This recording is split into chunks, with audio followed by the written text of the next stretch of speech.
Australia जी ऑस्ट्रेलियातली university आहे आणि university of York जी UK मधली पहिल्या 4 युनिव्हर्सिटीमधली एक युनिव्हर्सिटी आहे, अशा या दोन्ही युनिव्हर्सिटीज आपला कॅम्पस त्या ठिकाणी तयार करणार आहेत. इनिशियली 1500 कोटी रुपयाची इन्व्हेस्टमेंट ते त्या ठिकाणी करणार आहेत आणि आपला प्रयत्न आहे अजून 3 महत्वाच्या युनिव्हर्सिटीशी आपली चर्चा चालली आहे किंवा चर्चा झालेली आहे. फक्त UGCतनं त्यांचं क्लिअरन्स यायचं आहे आणि त्याच्या व्यतिरिक्त अजून 5 युनिव्हर्सिटीशी आपली प्राथमिक चर्चा चाललेली आहे. त्यामुळे देशातलं वर्ल्ड युनिव्हर्सिटीज असलेलं पहिलं कॅम्पस हे नवी मुंबईमध्ये आपण सुरू करतो आणि त्याचे आज पहिले 2 MOU या ठिकाणी आपण केले आहेत. यासोबत आपण प्राईम फोकस सोबत एक MOU केलाय, ज्याच्यामध्ये प्राईम फोकस एक फिल्म सिटी या ठिकाणी तयार करते आहे, ज्याच्यामध्ये जवळपास 3000 कोटी रुपयाची इन्व्हेस्टमेंट ते करणार आहेत. 2500 लोकांना त्यातनं थेट रोजगार मिळणार आहे आणि इनडायरेक्ट किमान 10,000 लोकांना रोजगार मिळेल. अशा प्रकारची ही जी काही एक फॅसिलिटी ते तयार करतायत, AI पॉवर्ड आणि जगातली बेस्ट टेक्नॉलॉजी ही त्या ठिकाणी असणार आहे.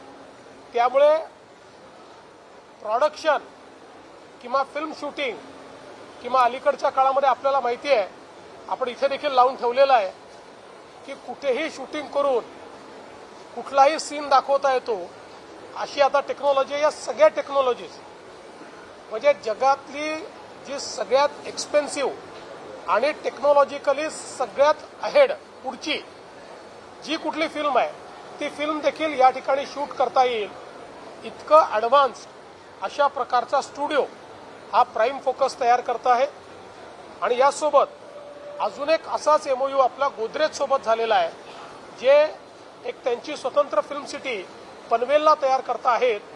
जवळपास त्या ठिकाणी ते देखील 2000 कोटीचं इन्व्हेस्टमेंट करणार आहे आणि त्यातही जवळपास एवढ्याच लोकांना मोठ्या प्रमाणात जी काही रोजगार आहे तो रोजगार मिळणार आहे. एकूणच आज आपण जवळपास 8000 कोटी रुपयाचे MOUs या ठिकाणी केलेले आहेत. पण महत्वाचं आहे की अशा क्षेत्रातले सगळे MOUs आहेत की जी निश क्षेत्र आहे, जी नवीन क्षेत्र आहेत आणि ज्यांनी मल्टीप्लायर इफेक्ट ज्याला आपण म्हणू शकतो हा तयार होणार आहे. आणि म्हणून मला असं वाटतं की वेओज हा जो काही प्लॅटफॉर्म तयार झालेला आहे याला अनुरूप अशा प्रकारचे चांगले इन्व्हेस्टमेंट्स आपल्याला मिळालेले आहेत.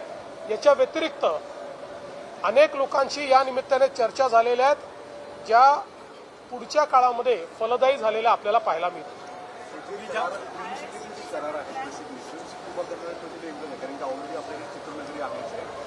आता फिल्म सिटी म्हणजे लोकेशन नाही आहे, आता फिल्म सिटी म्हणजे टेक्नॉलॉजी आहे. आणि ही जी टेक्नॉलॉजी आहे ही सगळी असलेली ही फिल्म सिटी असणार आहे, ज्याच्यामध्ये अर्थातच त्या ठिकाणी शूटिंगपासनं प्रोडक्शन, पोस्ट प्रोडक्शन सगळ्या गोष्टी करता इकोसिस्टम त्या ठिकाणी असेल. तुम्ही ज्या पद्धतीने युनिव्हर्सिटी सांगितलेल्या आहेत त्या युनिव्हर्सिटी कशा पद्धतीने असं आहे की या युनिव्हर्सिटीज त्यांचं ऑफशोर कॅम्पस हे आता मुंबईमध्ये तयार करतील. म्हणजे त्या फुल फ्लेजेड युनिव्हर्सिटीज या ठिकाणी येत आहेत. आत्तापर्यंत आपले लोक वेस्टर्न ऑस्ट्रेलियाच्या युनिव्हर्सिटीमध्ये ॲडमिशन घेण्याकरता प्रयत्न करायचे, कारण ती फार चांगली युनिव्हर्सिटी आहे आणि त्याकरता तिथे जावं लागायचं, त्याचा खर्च खूप होता. पण आता जे लोक जाऊ शकत नाही त्यांना तेच एज्युकेशन या ठिकाणी मिळणार. ज्या पद्धतीने यजमानपद आपल्याला पुढच्या काळात पण राहणार आहे सांगितलं बेसिकली याचा बेनिफिट जो अपेक्षित आहे तो महाराष्ट्राला होईल असं दिसतं तुम्हाला. म्हणजे आपण आज 8,000 कोटी सांगतात आपण त्यापेक्षा अधिक होईल. कालपासनं मी या क्षेत्रातल्या ज्या ज्या लोकांची इंटरॅक्शन करतोय त्या सगळ्यांचं म्हणणं आहे की अशा प्रकारच्या एका प्लॅटफॉर्मची आवश्यकता होती.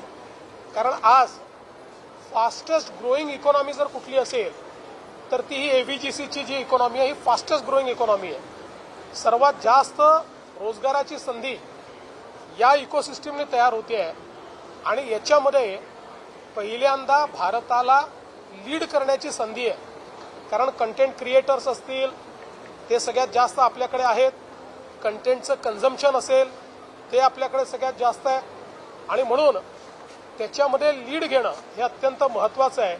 आणि या वेव्हजमुळे तेच आपण या ठिकाणी घेऊ शकलेलो आहोत आणि मुंबई या AVGCच्या रिव्होल्युशनची एक अघोषित राजधानी आता या इव्हेंटमुळे झालेली आहे. दुसरीकडे AI वगैरे सॉफ्टवेअर वगैरे येत आहेत त्या संदर्भामध्ये काही वेगळे बोलणी झाली आहेत का? AIचे सॉफ्टवेअर आहे त्यामुळे अपडेशन जे सॉफ्टवेअर आहे त्या सगळ्या संदर्भात नाही, याच्यामध्ये AIच आहे. आपण जर बघितलं तर याच्यामध्ये प्रत्येक गोष्टीत आपल्याला AIचा वापर दिसेल. तर 1 तारखेपासून 4 तारखेपर्यंत मुंबईतल्या BKC इथे जिओ वर्ल्ड कन्व्हेन्शन सेंटर इथे सुरू असलेल्या या वेव्ह समिटमध्ये मुख्यमंत्री देवेंद्र फडणवीस बोलत होते आणि